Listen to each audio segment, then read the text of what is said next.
Hi, Heather. Despite killing the Keystone Pipeline and many U.S. jobs with it on the day one of his presidency, and despite the Biden administration saying that it was Russian hackers who was behind the Colonial Pipeline hack, President Biden is paving the way for a Russian pipeline. His administration is relieving sanctions instituted by the Trump administration on the Nord Stream 2 pipeline, of which the CEO is a crony of Russian President Vladimir Putin.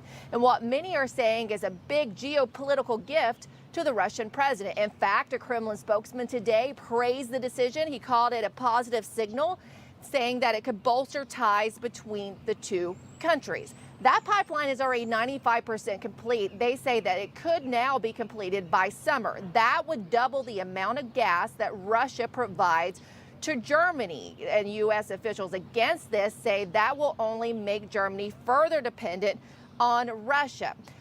Secretary of State Antony Blinken spoke with his German counterpart yesterday. The State Department provided a readout of the call that said that, quote, Blinken underscored the U.S. commitment to work with allies and partners to counter Russian efforts to undermine our collective security, and in that vein, emphasized U.S. opposition to the Nord Stream 2 pipeline. But some Republican lawmakers are saying if the administration is really opposed to it, they would leave the sanctions in place. That includes House Foreign Affairs Committee member Representative McCall, who said in a statement on Twitter, quote, I want to be clear, this pipeline is not a simple commercial project that could frustrate our relationship with Berlin.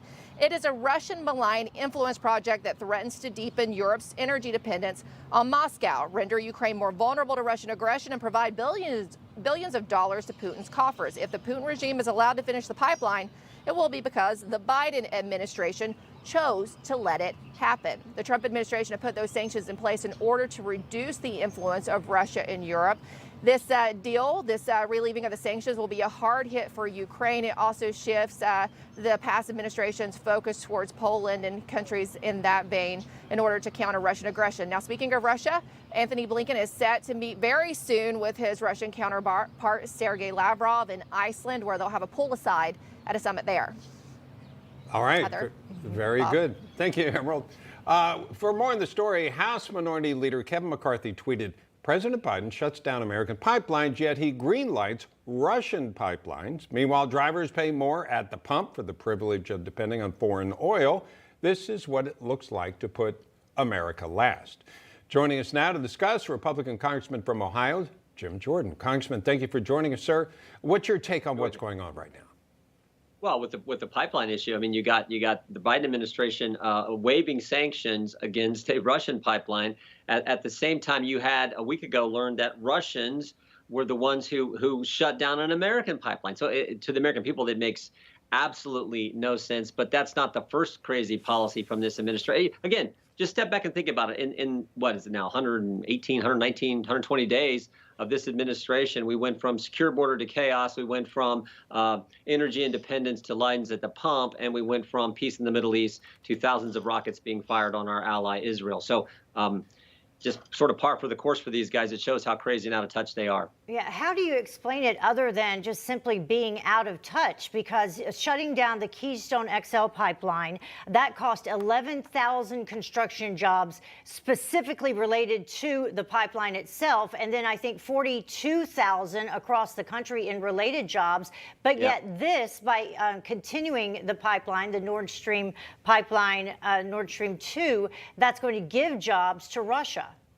Yeah, no, it's not only out of touch, it's just wrong. It's just bad policy. It's wrong, as the Minority Leader McCarthy said. I mean, it's putting America last, not our interests first. And I think the American people are waking up. Remember, just yesterday, President Biden in Michigan praises one of my colleagues who is now in favor of not allowing Israel to purchase arms from the United States while Israel is in the middle of war. So this is how the Democrats now are. They're the party of defund the police, abolish ICE, and abandon Israel. This is how crazy it's gotten because the left has complete control, it seems to me, of the Democrat Party. I want to get your take on something else that's going on in Washington. The House voted today to create a commission to investigate the January 6th events on Capitol Hill. Now, some are saying it's not fair. It should also look into the riots last summer by BLM and Antifa. Now, we don't know whether this is actually going to get through the Senate. There are signs that it wouldn't there. But what's your take on this topic? Should there be such a commission? No, this is impeachment 3.0. This is going after President Trump again. It makes no sense how it's structured.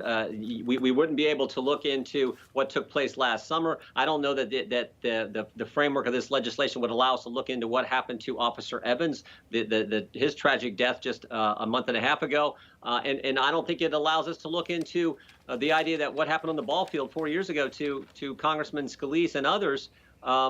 Where I don't think it allows us to look into that issue as well. And remember, the FBI had as up until a couple days ago, had classified that as suicide by cop. So those are the kind of things we want to look into. This legislation, I don't think, is going to let us do that. But maybe most importantly, it's just one more attack on the guy the Democrats don't want to see run for president in 2024. Would you have been in favor of a commission if it did include investigating other violent incidents similar to the ones that you were talking about, obviously also Antifa riots throughout the country? Well, that would certainly make it better, but I don't think that would change the fact of what Speaker Pelosi wants this to be. She wants this to be an attack on President Trump. Look, I told someone the other day, I was in Texas over the weekend, and we were driving, and I saw in one house in Texas, I saw the flagpole was the American flag, the Texas flag, and Trump 2024. Democrats are afraid President Trump's going to run again. They're going to do anything and everything they can to attack him. They think this commission is a way that they can attack President Trump, make sure that he doesn't run, or try to make sure he doesn't run. I don't think it's going to work, but that's what this commission's about, and it's not focused on, I think, the issues that we should be addressing, and not addressing them in the full sense that I think Leader McCarthy advocated for. What kinds of issues do you think should be addressed right now? Well, the concerns that the lines at the gas pump, the inflation that's hitting. I mean, look, the price of lumber is up 3 times what. That's what the people I hear about, and maybe most importantly, every single employer I talk to in the 4th District of Ohio, around the state or around the country, tells me they can't find people to work. Did you ever think you would see dozens and dozens of Republican governors say, we don't want money from Washington because it's making it so our employers in our state can't find people to actually employ and help our economy grow? I've never seen anything like that. That's how bad and out of touch the Biden administration is. On that front, going back to the Keystone Pipeline, there are 19 states that are now asking President Biden to reinstate the Keystone XL pipeline. Do you know what progress that has made, where that stands?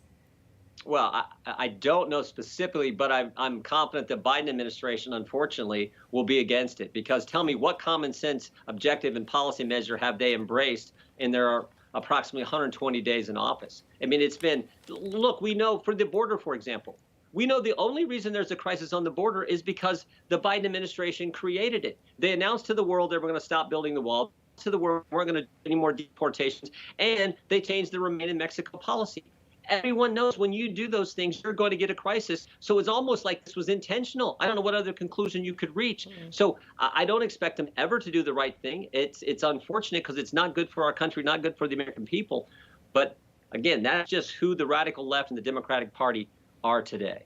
If you had to grade the president through this point, what would you give him and why? I never give letter grades. I just think it's been terrible. It's been horrible. You can look at any measure out there. It's been terrible. It's been horrible. I don't know how it could be any worse. As I said before, we went from secure border to chaos. We went from peace in the Middle East to war in Israel.